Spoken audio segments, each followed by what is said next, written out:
The Vorthan Empire stretched across thousands of star systems like a dark shadow that had never lifted.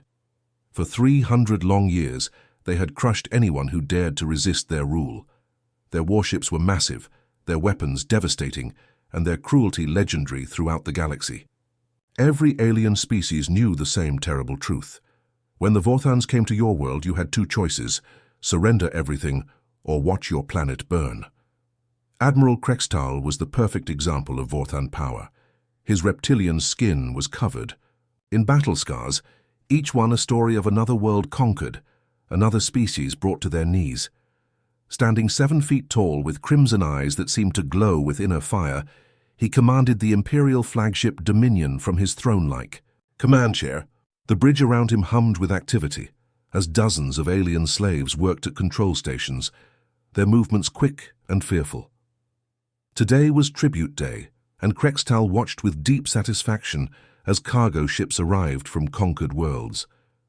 The first ship belonged to the Zalani, a peaceful blue-skinned people who had once been master artists and philosophers. Now they mined radioactive crystals on their poisoned homeworld, their children born with mutations from the toxic environment. Their tribute ship carried tons of these deadly beautiful crystals that powered Vorthan weapons. The second ship came from the Cortex system, where giant insect-like beings had once built incredible living cities that grew from the ground like forests. The Vorthans had burned those cities and turned the survivors into factory workers. Their tribute was rare metals extracted from the ashes of their civilization. Ship after ship arrived, each one carrying the wealth of broken worlds. Krextal counted the containers of precious goods, calculating how much power each one represented. This was his favorite part of commanding the outer sectors, seeing the proof that the Empire's strength was absolute and unchanging. But then, Lieutenant Vextar, his tactical officer, interrupted his thoughts. The young Vorthan's voice carried a note of confusion that made Krextal's scales bristle with annoyance. "Sir, our long-range sensors have detected something unusual," Vextar reported, his clawed fingers dancing over his control panel. "There's an unknown vessel approaching our position." Krextal's massive head turned slowly toward his officer. In 3 decades of service, nothing unknown had ever approached a Vorthan fleet. Every ship in the galaxy was catalogued, tracked, and accounted for. Pirates knew better than to come near Imperial vessels, and no government would dare send ships into Vorthan space without permission. "Describe this vessel," Krextal commanded, his voice a low rumble that made nearby crew members flinch. "Vextar's." Confusion deepened as he read his instruments. "It's small, sir, roughly destroyer class by our measurements. The design appears primitive, almost crude compared to our ships. But, sir—" He paused, checking his readings again. "It's moving at velocities that should be impossible for such a vessel." Krextal's crimson eyes narrowed to burning slits. "Impossible how?" "The ship is traveling at nearly light speed, but our sensors detect no quantum distortion, no subspace, wake no energy signature that would explain such acceleration. It's as if the laws of physics simply don't apply to this craft." The bridge fell silent, except for the hum of machinery. Every crew member had stopped their work to listen. In the Empire's long history, they had encountered thousands of different technologies, from energy beings to mechanical intelligences, but nothing had ever moved through space in ways their science couldn't explain. "Trajectory?" Krextal asked, though he already suspected the answer would disturb him further. "Direct approach to Nexus Station, sir. No deviations, no course corrections. It's coming straight at us like it knows exactly where we are and doesn't care about our defensive positions." Krextal stood from his command throne, his massive form casting shadows across the bridge. Nexus Station was the Empire's most fortified position in the outer sectors, surrounded by 3 battle fleets and protected by energy shields that could withstand the explosion of a small star. Nothing approached Nexus Station without permission. Nothing. For the first time in decades, something completely unexpected was happening in his perfectly ordered galaxy. And for the first time in his military career, Admiral Krextal felt the cold touch of uncertainty creeping into his thoughts. The mysterious ship continued its steady approach, completely ignoring every attempt at communication.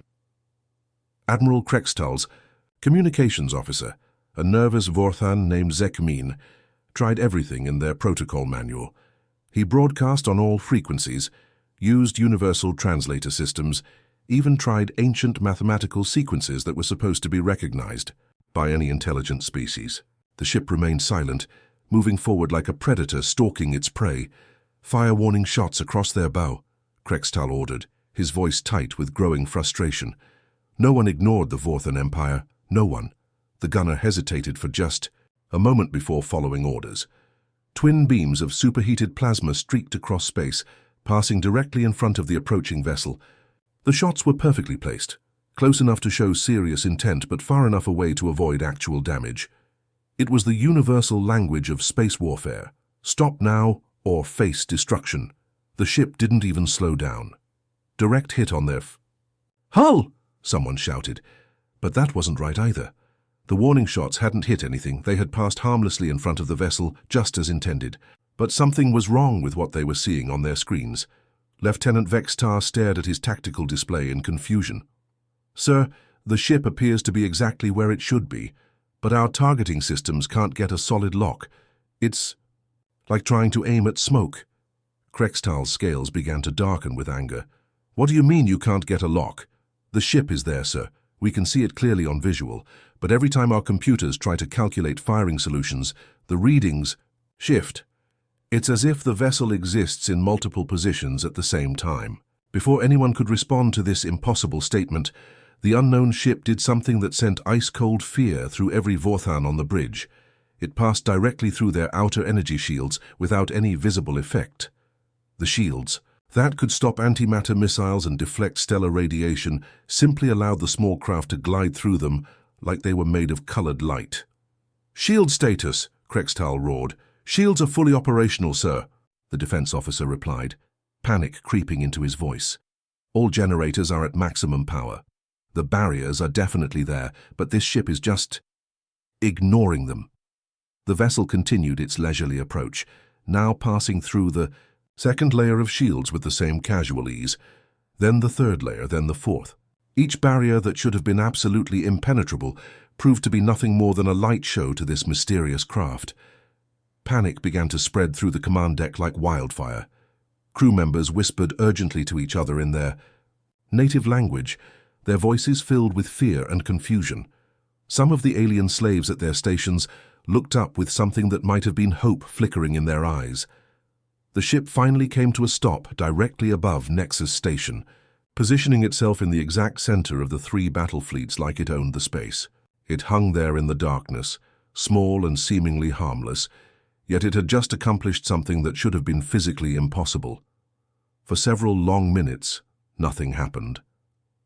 The ship sat silently while 3,000 Vorthan vessels surrounded it, their weapons trained on the intruder but somehow unable to achieve target lock. The tension on every bridge in the fleet was thick enough to cut with a blade. Then static began to crackle across their communications array. The sound was rough and unfamiliar, unlike anything in their database of known transmission types. Slowly, the static cleared, and a voice emerged from the speakers. Clear, calm, and speaking in perfect Vorthan language. "This is Captain Lee Minho of the UES Perseverance. We need to talk." The voice was young, confident, and carried an almost casual tone, as if parking uninvited in the middle of the Empire's most powerful fleet was perfectly normal behavior. There was no fear in those words, no uncertainty, no acknowledgement that he was surrounded by enough firepower to crack a planet in half. "Impossible," whispered Communications Officer Zekmin, his claws trembling over his control panel. "Our shields should have prevented any unauthorized approach. Nothing should have been able to reach this position." Admiral Krextal stared at the image of the small ship on his main viewer, his crimson eyes burning with a mixture of rage and something he hadn't felt in decades, genuine uncertainty. "Apparently not," he growled through clenched teeth. "Open. A channel." Dr. Velthar was the smartest being in the Vorthan Empire, and right now he felt completely stupid. The elderly scientist had spent his entire life understanding how the universe worked. He had designed the Empire's most powerful weapons, cracked the mysteries of faster-than-light travel, and even figured out how to harness the energy of dying stars. But the readings on his screen made absolutely no sense. "This is impossible," he muttered for the 10th time, his 4 eyes blinking rapidly as he recalibrated his instruments. "The laws of physics don't work this way." The human ship called Perseverance floated peacefully in space, looking almost boring compared to the massive Vorthan warships surrounding it. It was sleek and simple, painted in basic grey metal with no decorative elements or intimidating features. If Dr. Velthar had seen it in a scrapyard, he might have mistaken it for an old cargo hauler, but his scanners told a completely different story. The ship's fusion drives were running, that much was clear. But they burned with an efficiency that broke every rule of nuclear physics. Normal fusion reactors converted about 1% of matter into energy, which was already considered miraculous by most species. The human drives were somehow converting nearly 15% of their fuel into pure power, a rate that should have caused the entire ship to explode in a ball of superheated plasma. "How are they not dead?" Dr. Velthar asked his assistant, a young Vorthan scientist named Kolvex. "Those energy readings should have melted their hull 5 minutes ago, but the hull wasn't melting. In fact, it was doing something even more disturbing. As Dr. Velthar watched, the ship's armor began to shift and change. When the Vorthans had fired their warning shots, the hull had somehow analyzed the plasma beams and adjusted its molecular structure to better resist that exact type of energy. It was learning and adapting in real time like living metal that could think. "Sir," Kolvex said nervously, "I'm detecting some kind of quantum field around their ship. It's unlike anything in our database." Captain Zorthak, the battle group's tactical commander, had been listening to the scientists with growing irritation. He was a practical soldier who believed in simple solutions to complex problems. "It's just sitting there," he muttered, staring at the human vessel through the viewport. "One ship against our entire battle group. Why don't we just blast it to pieces and solve this mystery the easy way?" Dr. Velthar looked up from his instruments with genuine fear in his eyes. "Because I don't think we can, Captain. Our weapons can't achieve a proper target lock, remember? And even if we could hit it, I'm not sure our firepower would penetrate, whatever technology they're using." Admiral Krextal had been silent during this exchange, but now his patience was wearing thin. "Run a full spectrum analysis again," he ordered. "I want to know everything about this ship. Its power source, its weapons, its crew complement, everything." The scanning process took 15 minutes. Advanced sensors probed the human vessel with every type of energy known to Vorthan science. They used gravitational detectors, quantum resonance scanners, even exotic particle beams that could analyze the atomic structure of distant stars. When the results came back, Dr. Velthar's face went pale with shock. "Admiral," he said quietly, "this ship has no detectable power source." "What do you mean, no power source?" Krextal demanded. "It's obviously powered by something. It's moving, its lights are on, it's transmitting communications." "I mean our sensors cannot identify where its energy is coming from," Dr. Velthar explained, his voice shaking slightly. "It's like the ship is drawing power from empty space itself. The energy signatures we're detecting don't match any known technology, not fusion, not antimatter, not even the theoretical zero-point energy systems our best physicists have imagined." The bridge fell silent as everyone absorbed this information. A ship without a detectable power source was like a fire without fuel. It simply couldn't exist according to everything they understood about the universe. "There's something else," Dr. Velthar continued reluctantly. "The ship appears to be scanning us as well, but I can't detect their sensor beams. It's as if they're gathering information about our vessels using methods we can't even perceive." Before anyone could respond to this disturbing news, Communications Officer Zekmin spoke up from his station. "Sir, Captain Lee Minho is requesting permission to come aboard our flagship. He says he would prefer to discuss matters face-to-face rather than over open communications." Admiral Krextal stared at the small ship that had somehow made his entire fleet look helpless. The human destroyer-class vessel possessed technology that shouldn't exist, had penetrated their most powerful defenses without effort, and now its captain wanted to have a friendly chat. For 3 centuries, the Vorten Empire had been the supreme power in this part of the galaxy. They had never encountered a species that could challenge their technological superiority, but now, floating peacefully in space before them, was proof that they were no longer the most advanced civilization in the universe. And that realization terrified Admiral Krextal more than any enemy he had ever faced. The Imperial conference room had been designed to intimidate.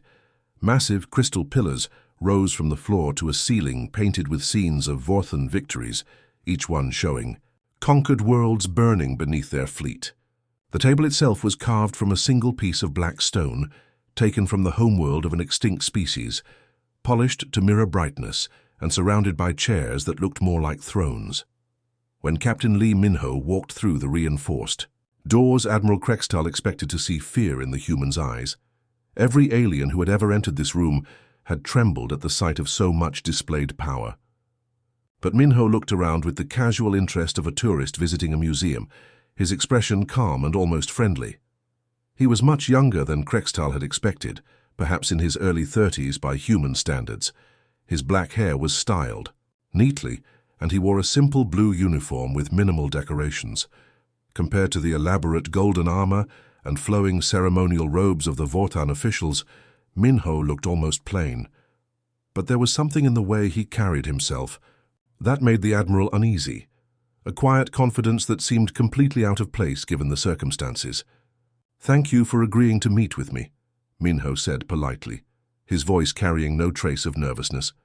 He walked to the massive table and placed a small rectangular device on its polished surface. "I hope we can resolve this situation peacefully." "Admiral," Krextal leaned back in his ornate chair, his crimson eyes studying the human carefully. "You have exactly 5 minutes to explain why I shouldn't have you vaporized where you stand, human. Your little ship may have some interesting tricks, but you're still just one person surrounded by my entire fleet." Captain Minho smiled slightly, the expression making him look even younger. "Admiral Krextal, we've been watching your empire for 50 years. Every move you've made, every world you've conquered, every atrocity you've committed, it's all been recorded and analyzed by our people." He activated the device on the table, and holographic images began to appear in the air. Above it, the first showed the peaceful blue world of Helios Prime, with its crystal cities and floating gardens. Then the image changed to show the same world after the Vorthan attack.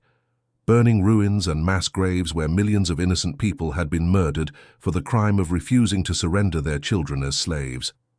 "The systematic genocide of the Helian people," Minho said quietly, his voice carrying a weight of sadness that made several Vorthan officers shift uncomfortably. 3 billion souls erased from existence because they wouldn't give you their young to work in your mines." The images continued to cycle through scene after scene of devastation. Entire star systems turned into slave labor camps. Beautiful. Worlds stripped of their resources until nothing remained but poisoned wastelands. Species driven to extinction for the entertainment of Vorthan nobles. "We know about the Cortex insect cities you burned just to watch them die," Minho continued, his calm voice contrasting sharply with the horrific images. "We know about the Delian children you've been using as living test subjects for your biological weapons. We know about the Zentari artists whose hands you cut off so they could never create beauty again." Admiral Krextal's laughter suddenly filled the chamber, a harsh sound that echoed off the crystal walls. "Impressive intelligence gathering, human. But what exactly do you plan to do about it? You and what army?"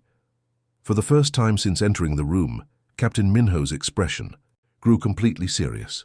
The friendly tourist demeanor vanished, replaced by something that made the temperature in the room seem to drop several degrees. "The army you've never seen coming," he replied quietly. Minho touched his device again, and the holographic display changed to show star charts with 3 specific locations marked in red. "These are the coordinates of 3 star systems you've classified as empty space. Your surveys show nothing there but cosmic dust and radiation. I want you to send your fastest scouts to check these locations." Dr. Velthar, who had been silent, until now leaned forward with scientific curiosity. "Those systems have been thoroughly explored. There's nothing there but debris from ancient supernovas. Are you sure about that?" Minho asked, his tone suggesting he knew something they didn't. "Your sensors are very advanced, but they can only detect what they're designed to look for. Sometimes the most important things are hidden in plain sight." Admiral Krextal studied the coordinates with growing suspicion. "What game are you playing, human?" "No game," Minho replied simply. Just offering you a chance to understand what you're really dealing with. Send your ships to those locations. Take all the time you need. Use your best sensors, your most experienced crews. When you're done, we'll continue this conversation." The confidence in his voice was absolute, as if he already knew exactly what the Vortan scouts would find. And that certainty was more frightening than any weapon he could have pointed at them. The first probe reached the coordinates of System Alpha 7 in just under 3 hours. Lieutenant Vextar monitored the data stream from his tactical station, expecting to confirm what their surveys had always shown: empty space, cosmic radiation, and the scattered remains of dead stars. Instead, his instruments began displaying readings that made his blood run cold. "Admiral," he called out, his voice tight with disbelief. "You need to see this." The main view screen flickered to life, showing the probe's visual data. Where there should have been nothing but darkness and debris. Massive structures floated in perfect formation around a hidden star. The installations were enormous, each one larger than Nexus Station, which had been the pride of the Vorthan Empire for 2 centuries. "Impossible," Dr. Velthar whispered, rushing to his sensor station. Our long-range scans of that system showed no signs of construction, no energy signatures, no indication of any civilization. But the evidence was right there on their screens. Shipyards stretched for hundreds of kilometers. Their construction, bays clearly designed to build vessels far larger than anything in the Vortan fleet. Defensive platforms bristled with weapon systems that looked both elegant and terrifyingly advanced. Smaller structures that could only be research facilities or command centers dotted the space around each major installation, and every single structure bore the same simple markings they had seen on Captain Minho's ship: clean lines, efficient design, and the subtle blue coloring that seemed to be standard for human technology. "How long have these been here?" Admiral Krextal demanded. Dr. Velthar worked frantically at his instruments, analyzing the probe's data. Based on the structural composition and the way cosmic dust has settled on their surfaces, "Admiral, these installations appear to be at least 30 years old. Some of them might be even older." Before anyone could fully process this information, the probes sent to the other 2 systems began transmitting their data. System Beta 3 revealed an even larger complex, what appeared to be a massive mining and manufacturing operation that was processing raw materials on an industrial scale. That dwarfed anything the Empire had ever attempted. System Gamma 9 showed something that made every Vortan on the bridge step back in shock: a military academy, where thousands of human ships practiced combat maneuvers in perfect formation. 3 installations, Captain Minho said calmly from his position at the conference table. "Each one built specifically to counter your Empire's expansion in this sector. We knew you would come this way eventually. Your pattern of conquest has been remarkably consistent for the past 50 years. Admiral Krextal's voice cracked as he spoke, showing the first hint of real uncertainty he had displayed in decades of military command. "How? How did you hide constructions this massive from our sensors? Our deep space monitoring system should have detected the energy signatures from light years away." "We're very good at staying invisible until we choose not to be," Minho replied, with a slight smile. "Your Empire's expansion was predictable. You always move in the same patterns. Scout a system. Identify its resources. Overwhelm any resistance with superior numbers. Then strip the world clean before moving on. We've been watching you do the same thing to dozens of civilizations." He touched his data device, and new images appeared showing detailed charts of Vorthan fleet movements over the past half-century. Every major campaign, every strategic decision, every tactical innovation had been recorded and analyzed with frightening precision. "We've been 3 steps ahead the entire time," Minho continued. "While you were busy conquering primitive worlds and enslaving helpless populations, we were building the infrastructure necessary to stop you when the time came." Admiral Krextal's scaled hands clenched into fists, his claws digging into the stone surface of the conference table. "You're bluffing. This is some kind of elaborate deception. One species cannot challenge the might of the Vortan Empire. We have conquered hundreds of worlds, enslaved thousands of species. Our fleet numbers in the tens of thousands of vessels." Captain Minho's expression grew serious, and when he spoke, His voice carried a weight of absolute certainty that sent chills through every Vorthan in the room. "Admiral," he said softly, "we already have." The silence that followed was deafening. For 3 centuries, the Vorthan Empire had been the undisputed masters of this region of space. They had never encountered a species with technology superior to their own, never faced an enemy that could match their military might, never even imagined that someone might be watching them from the shadows and preparing for this exact moment. Now, faced with proof that humanity had been planning their defeat for decades, the reality of their situation began to sink in. They weren't the hunters anymore. They were the prey, and they had just walked into a trap that had been 50 years in the making. Admiral Krextal had never assembled such a massive force in his entire military career. Over 3,000 warships, stretched across space in perfect battle formation, dreadnoughts the size of small cities, heavy cruisers bristling with plasma cannons, and fighter squadrons so numerous they looked like metallic clouds drifting between the larger vessels. It was the largest single fleet the Vorthan Empire had ever deployed, representing nearly half of their total military strength. "This ends today," Krextal muttered from the bridge of his flagship, the mighty Dominion. "No matter what tricks, these humans have raw firepower will overcome their deceptions." The Admiral was still struggling to accept what the probes had revealed. 3 massive human installations hidden for decades right under their noses. It challenged everything he believed about Vorthan superiority, but he refused to let doubt cloud his judgment. Numbers were numbers, and the Empire had them on their side. "All ships report ready for combat," announced Captain Zorthak from the Tactical Station. "We have enough firepower here to crack a planet in half." The fleet moved through space like a slow-moving storm, their engines creating a brilliant display of blue and white light that could be seen from dozens of star systems. Away. Each ship was a masterpiece of Vorthan engineering, designed to inspire terror in anyone who saw them approaching. Their hulls were painted in the traditional black and crimson colors of the Empire, decorated with symbols representing their countless victories over lesser species. As they approached the coordinates of the first human installation, Long Range, sensors began picking up the massive structures Captain Minho had revealed. The shipyards and defensive platforms hung in space exactly as the probes had shown, but they appeared to be completely inactive. No energy signatures, no movement, no signs of defensive activity. "Strange," Dr. Velthar observed from his science station. "The installations appear to be powered down. Perhaps the humans have abandoned them. Or they're trying to make us think they have," Krextal replied suspiciously. "Maintain full battle alert. This could be another one of their tricks." The Vorthan fleet continued its approach, weapons charged and shields at maximum power. Every crew member was tense with anticipation, knowing they were about to make history. This would be the battle that proved the Empire's dominance once and for all, the moment when human trickery met the reality of superior numbers and firepower. Then, without any warning, space itself began to change. It started as a barely visible shimmer, like heat waves rising from hot pavement on a summer day.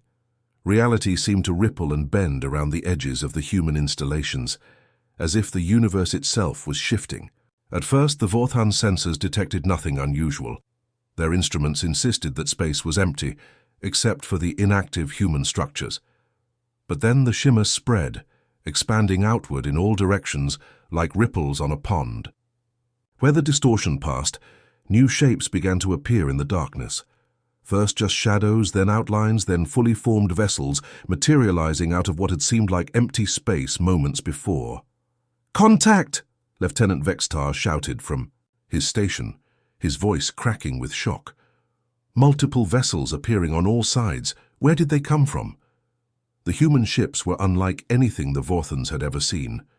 Instead of the brutal angular designs favored by the Empire, these vessels were smooth and curved, their hulls flowing like water frozen in motion. They were smaller than the massive Vorthan dreadnoughts, but they radiated a sense of controlled power that made even the mightiest Imperial warship look clumsy by comparison. "Impossible," breathed the tactical officer, staring at his displays in disbelief. "They were invisible to every sensor we have. How were they hiding right next to us?" Admiral Krextal watched in stunned silence as more and more human vessels appeared around his fleet. Dozens became hundreds, then hundreds became what looked like thousands.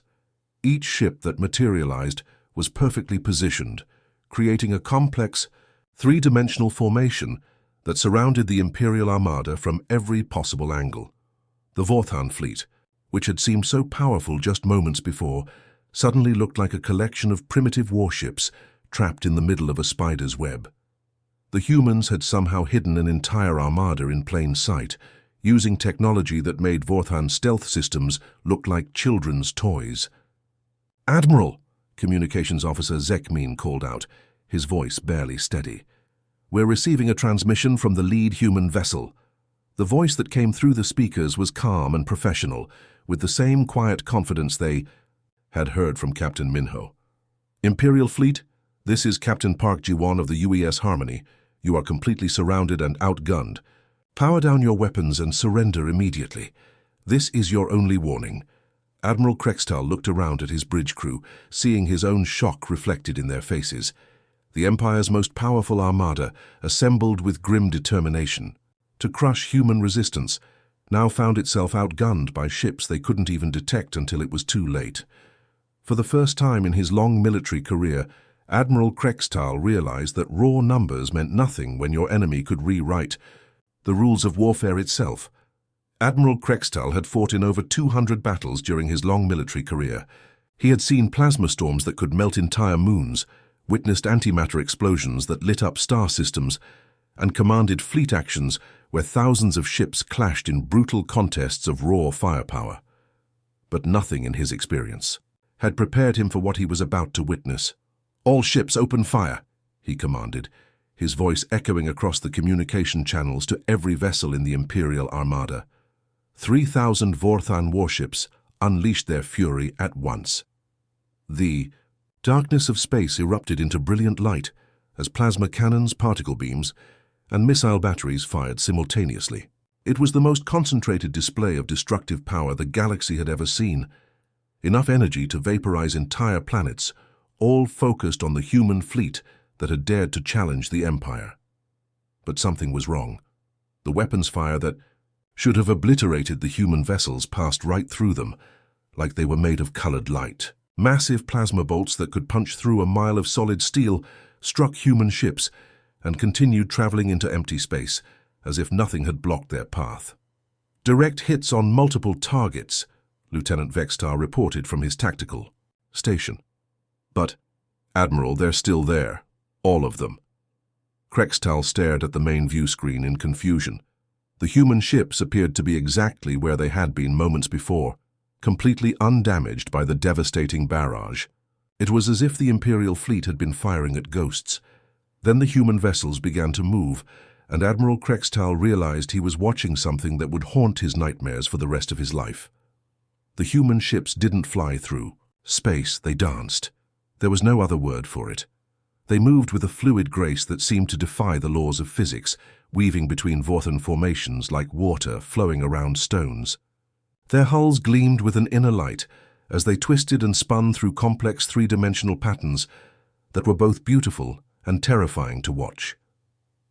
Captain Kim Sora's tactical squadron led the display, her ships moving in perfect harmony as they slipped between the massive Imperial dreadnoughts. Where Vorthan vessels were built for brute force and intimidation, the human craft were designed for precision and elegance. They darted through gaps that seemed too small for anything larger than a fighter, their movements so smooth they looked like they were swimming through liquid rather than flying through vacuum. "How are they moving like that?" Dr. Velthar whispered from his science station, his instruments showing readings that made no sense. "Those acceleration patterns should turn their crews into paste." The answer came in the form of human weapons fire. Instead of the broad, devastating beams favored by Vorthan technology, the human ships used incredibly precise energy bursts that struck specific targets with surgical accuracy. A single shot would disable a plasma cannon. Another would knock out a shield generator. A third would shut down a ship's engines without damaging anything else. "They're not trying to destroy us," reported the weapons officer, his voice filled with a mixture of awe and terror. "They're just disabling everything, Admiral." Krextal watched in horror as his carefully planned battle formations were systematically dismantled. The human ships seemed to know exactly where every weakness in Imperial armor could be found, exactly which systems to target to disable a vessel without killing its crew. It was like watching a master surgeon perform an operation, each movement precise and purposeful. The Vorthan fleet tried to adapt, but their enemies were always one step ahead. When Imperial ships attempted to ram the human vessels, they found themselves striking holographic projections while the real ships attacked from completely different directions. When they tried to surround individual human craft, those ships simply vanished from sensors and reappeared somewhere else entirely.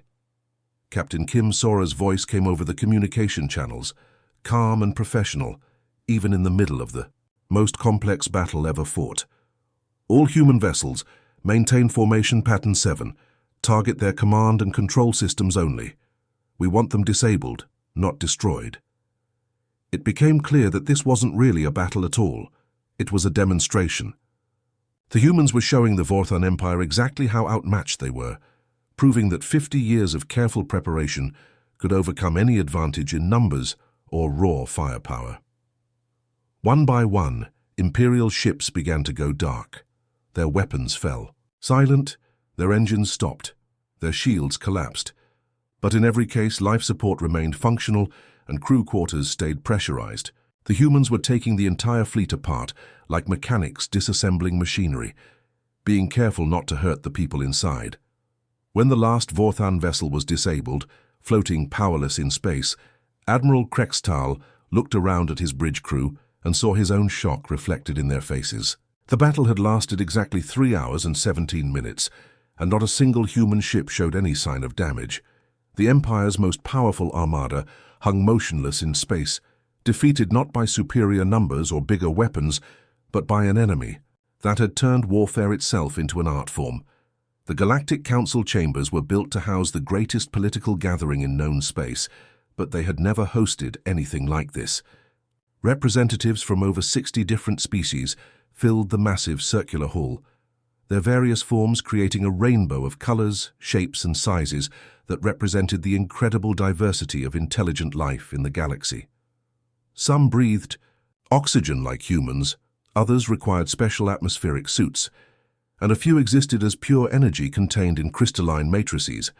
Many of these delegates had never seen each other before today. For 3 centuries, the Vorthan Empire had kept the galaxy's species isolated from one another, preventing alliances and limiting communication between conquered worlds.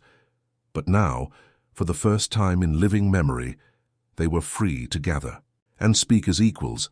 The tension in the chamber was thick enough to cut with a blade. Ancient species that had been enslaved for generations sat next to their former oppressors. Survivors of genocide shared the same air as the soldiers who had carried out the orders. Some delegates whispered among themselves in languages that hadn't been spoken freely in decades, while others sat in stunned silence, still unable to believe that the Empire had finally fallen. At the center of it all stood Captain Lee Minho, looking remarkably calm for someone who had just changed the course of galactic history. He wore the same simple blue uniform he had during his first meeting with Admiral Krextal, and his quiet confidence filled the enormous space. Behind him, in the section reserved for prisoners, sat the former leaders of the Vorthan Empire. Admiral Krextal was barely recognizable as the proud military commander who had once terrorized entire star systems. His ornate uniform had been replaced with simple gray clothing, and heavy restraints kept his clawed hands secured. The crimson fire that had once burned in his eyes was gone, replaced by the dull stare of someone whose entire worldview had crumbled. Other Imperial officials sat nearby in similar restraints, their scaled faces showing various degrees of shock, anger, and despair.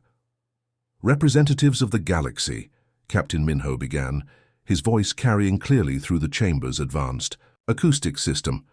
"We are here today to discuss the future of this region of space. The Vorthan Empire, which has ruled through fear and violence for 3 centuries, is hereby dissolved." A ripple of emotion swept through the gathered delegates. Some species cheered openly, their voices creating a cacophony of celebration in dozens of different languages. Others wept quietly, overwhelmed by the reality that their long nightmare was finally over. A few simply sat in stunned silence, unable to process what they were hearing. All military assets of the former empire will be transferred to a joint peacekeeping force overseen by this council, Minho continued. War crimes tribunals will be established to ensure that those responsible for atrocities face justice. Most importantly, all subjugated worlds will receive immediate independence and reparations to help rebuild what was destroyed. Near the front of the chamber, a delegate from the Helian people slowly stood up. Her blue skin was marked with the distinctive scars that her species bore as remembrance of their murdered families, and her large silver eyes were filled with tears. The Helians had once numbered in the billions across dozens of worlds, but imperial genocide had reduced them to fewer than 1 million survivors, scattered across refugee camps. Captain Minho, she said, her voice trembling with emotion, "My people, we have dreamed of this day for so long that many of us stopped believing it would ever come. But I must ask, what if some of us refuse these terms? What if there are species who want revenge instead of justice, or who believe they deserve more than what you're offering?" Before Captain Minho could respond, another human stepped forward from the diplomatic section. Captain Choi Yuna was older than Minho, with silver streaking her black hair, and the bearing of someone who had spent decades in political negotiations. She wore a similar blue uniform, but hers was decorated with symbols, indicating her role as a representative of the human diplomatic corps. "That's a fair question," Captain Choi said, her voice gentle but firm. "Humanity has no desire to become the new rulers of this galaxy. We prefer to stay in the background, helping when needed, but allowing each species to determine their own destiny. However, if the peace process breaks down, if species begin attacking each other, or if new tyrants try to fill the power vacuum left by the Empire, then we would be forced to take a more direct role in galactic administration." She paused, letting the implications of her words sink in before continuing. "We'd really prefer not to do that. Governing 60 different species across thousands of worlds sounds like a bureaucratic nightmare, and frankly, we have our own problems to deal with back home." A few delegates actually laughed at that comment, the first moment of genuine humor anyone could remember in this chamber. But everyone understood the underlying message. Humanity had the power to enforce their will across the galaxy if necessary, but they would much rather let everyone govern themselves peacefully. The vote, when it came, was unanimous. Every species, even those who had served as willing allies of the Empire, agreed to the human terms. They had all seen what happened to the Vorthan Armada, and none of them wanted to test whether humanity's restraint had limits. As the delegates filed out of the chamber, many stopped to thank Captain Minho personally. The galaxy was free for the first time in 3 centuries, and they all knew who had made it possible. 6 months had passed since the fall of the Vorthan Empire, and the galaxy was learning how to breathe freely again. Captain Lee Minho stood in the observation deck of the UES Perseverance, watching the most remarkable sight he had ever witnessed. Former enemies working side by side to build something better than what had come before. The view from the massive viewport showed the construction of New Haven Station, a joint project between 12 different species who had been bitter enemies just months ago. Sleek Helian architects worked alongside sturdy Cortex engineers, their combined expertise creating structures that were both beautiful and practical. Even some reformed Vorthans had joined the project, their technical knowledge helping to speed construction, while they tried to make amends for their species' past crimes. "It's hard to believe how much has changed," said Commander Han Soyoung as she joined Minho at the viewport. She was one of the few people who had been with the human fleet from the very beginning, back when they were just observers, hiding in the shadows and documenting imperial atrocities. "Remember when we first started watching them? I never thought we'd see anything like this." Minho nodded, his eyes following a group of children who were playing together in the station's recreational area.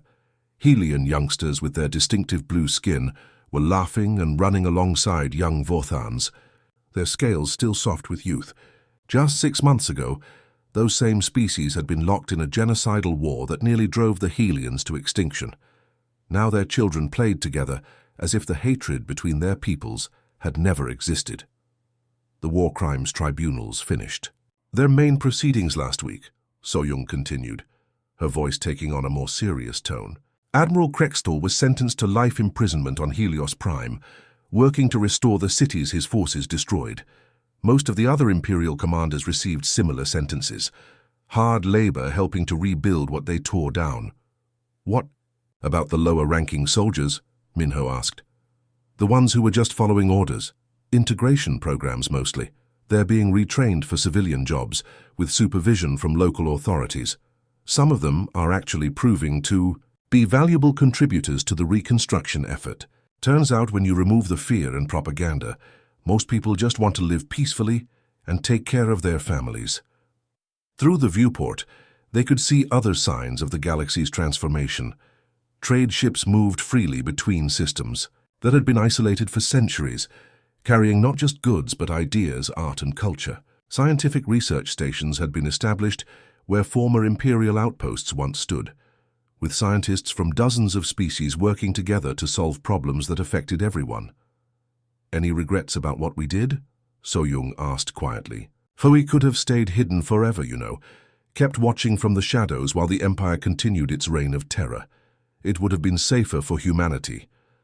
Minho was quiet for a long moment, considering the question. The decision to reveal themselves and confront the Vorthan Empire had not been made lightly. For 50 years, humans had remained hidden, building their strength and waiting for the right moment. Some had argued they should wait longer, gather more intelligence, build even more ships.